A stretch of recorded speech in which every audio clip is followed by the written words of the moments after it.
ครับสวัสดีครับตอนนี้ผมอยู่ที่หน้าสถานีรถไฟนะฮะนี่จะพาไปชิมร้านกล้วยปิ้งร้านหนึ่งที่หน้าสถานีรถไฟนะฮะมองไกลๆเห็นไหมฮะ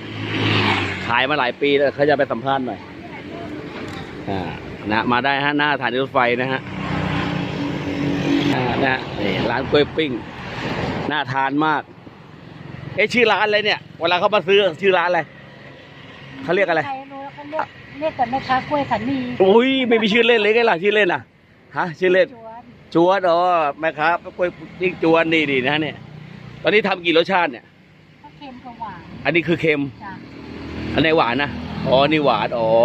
หวานก็คือมีน้ำเชื่อมเนี่ยนะนี่น้ำเชื่อมหรืออะไรเนี่ยฮะไหนเปิดดูน้ำเชื่อมไหนเปิดดูสิโอ้โหข้นดีจังเลยนายเป็นทำอะไรเป็นลงเหรอโชว์ลงตักให้ดูที่ความข้นของเป็นลงมันทำไมล่ะนี่ใครเขารู้ว่าโอ้ตะคีมีของดีเนี่ยน่าทานมากเลยแล้วตอนนี้ขายยังไงตอนเนี้ยใช่เหรอขายยังไง6 ลูก 20 6 ลูกก็แค่3 ลูก 10 บาทโอ้ถือว่าถูกมากแล้วถ้าเป็นหวานล่ะเป็นหวาน4 ไม้ 20 4 ไม้ 20เดี๋ยวขออนุญาตยกดูหน่อยนะนี่โอ้โหถ้ากินหมดนี่ข้าวเที่ยงไม่ต้องกินแล้วมั้งเนี่ยฮะโอ้โหถูกมากแล้วเคยมีคนมาเหมาไปงานกระถิ่นงานวัดอะไรไหมไม่หนูไม่ค่อยได้รับแบบไม่รับเหรอปิ้งยากค่ะมันถึงใช้เวลาใช่ไหมโอเคแล้วจะโทรมาถามว่าขายไม่ขายมีเบอร์โทรไหมหนูเหรอมีไหมฝากเบอร์โทรเลย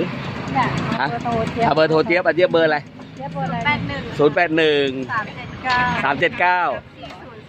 379 4043นะโทรมาถามได้ว่าขายไม่ขายเนาะโอเคหน้าถ่ายรถไฟอยู่ตรงนี้ประจำใช่ไหมจ้าเคลื่อนย้ายไปไหนไม่รู้ว่าไม่เคลื่อนนะโอเคมาถ่ายรถไฟนะครับก็มองหารถใส่กล้วยปิ้งฮะอร่อยไม่อร่อยคิดดูขายมา30 กว่าปีแล้วนะอาจารย์เคยทานไหมอาจารย์ฮะลูกค้าประจำโฆษณาเลยว่ารสชาติเป็นไงอร่อ